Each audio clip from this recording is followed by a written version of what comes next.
Hello everyone, this is Zeeebo and welcome to this AFK journey video. So in today's AFK journey video, we're going to talk about the Snow Stomper seasonal Dream Realm boss guide. So the reason why I didn't release the Dream Realm boss guide for the previous 3 bosses, Skyclops, King Croaker as well as Necro Dragon, is because for Skyclops and King Croaker, right, they are pretty much the same team comp as Alpha Bear as well as Lone Gaze. So you run the core 4 Mauler units, Odie, Smokey, Coco as well as Rainer, and then you add in a unit based on what you need to satisfy the condition. So end Torrent for Crocus insta Q, you add in AoE for Skyclops summon, and that's pretty much the team.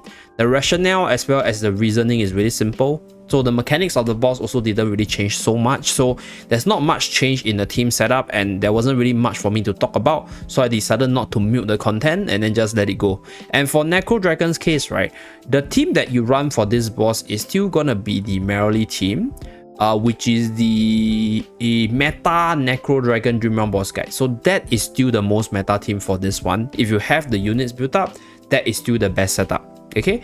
That's why I also don't intend to release it, but if there's any updates in terms of the builds as well as any new interesting finding, I'll definitely release a video at least, right, for the seasonal Dream Realm side of things.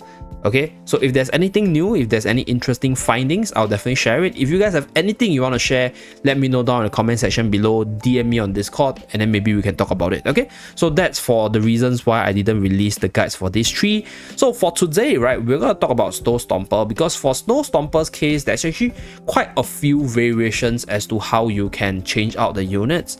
So the boss skill didn't really change too much, right? The boss don't have the charms yet, so we don't know whether or not the boss will become even more imba moving into the late game, because I realized that the boss can actually equip the charms over here.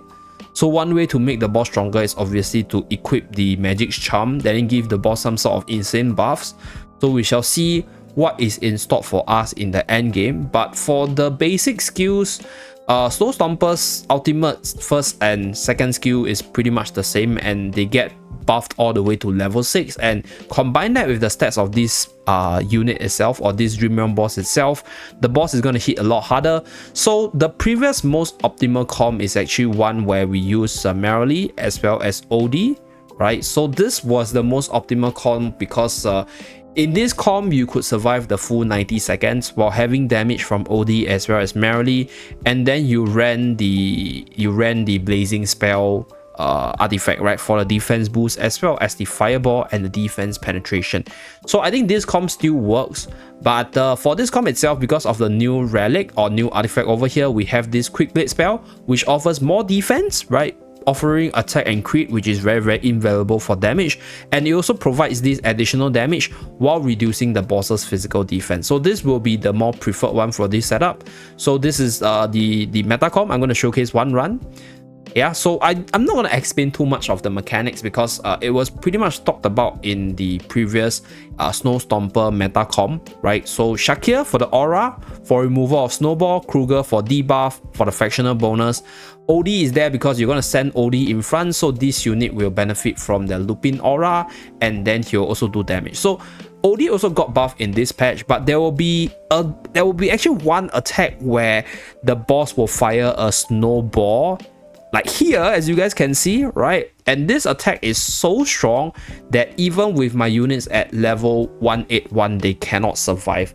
So this is the reason why this can still be used, but it's not the most optimal for this setup, because you can't really send Odie in because he cannot survive even with Lupin Aura. He cannot survive even with the 20% damage reduction from Rainer's E extend.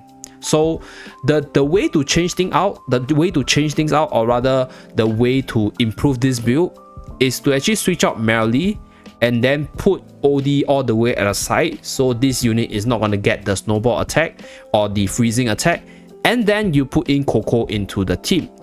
So here you're going to send Coco in with Rainer because you want Coco to get her ultimate off as fast as possible.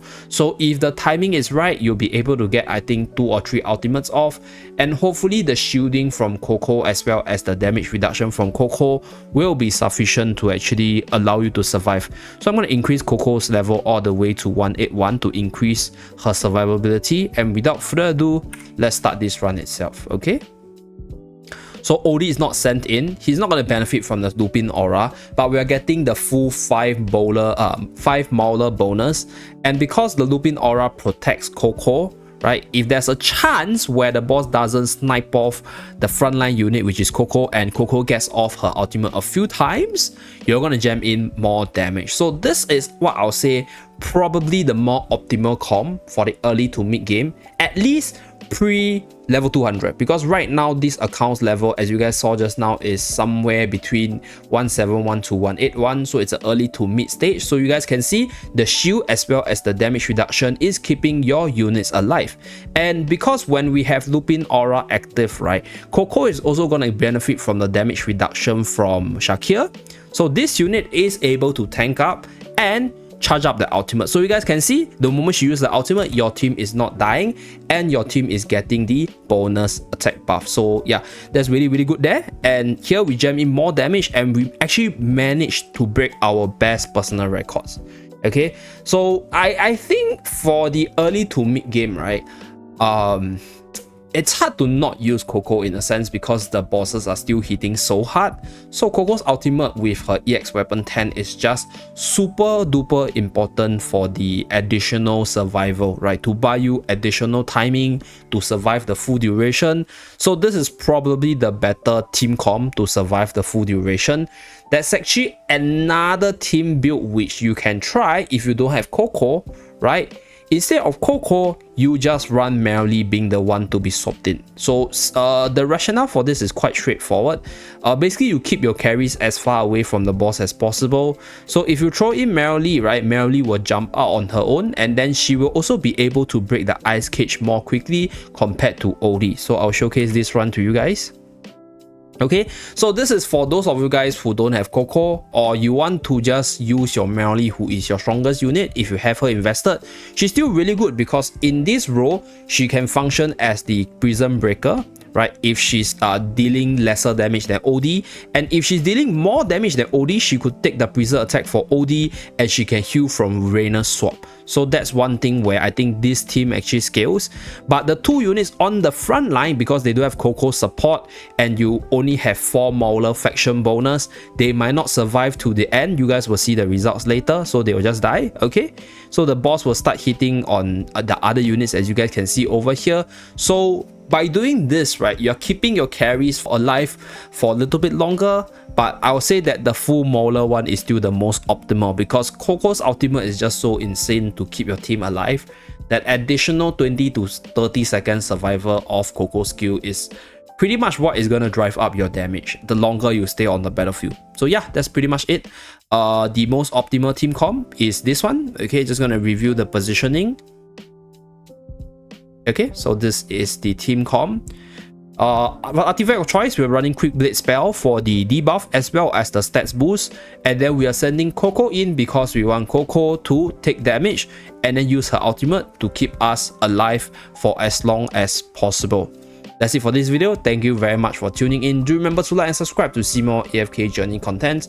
I'll see you guys again in my next video. Bye guys.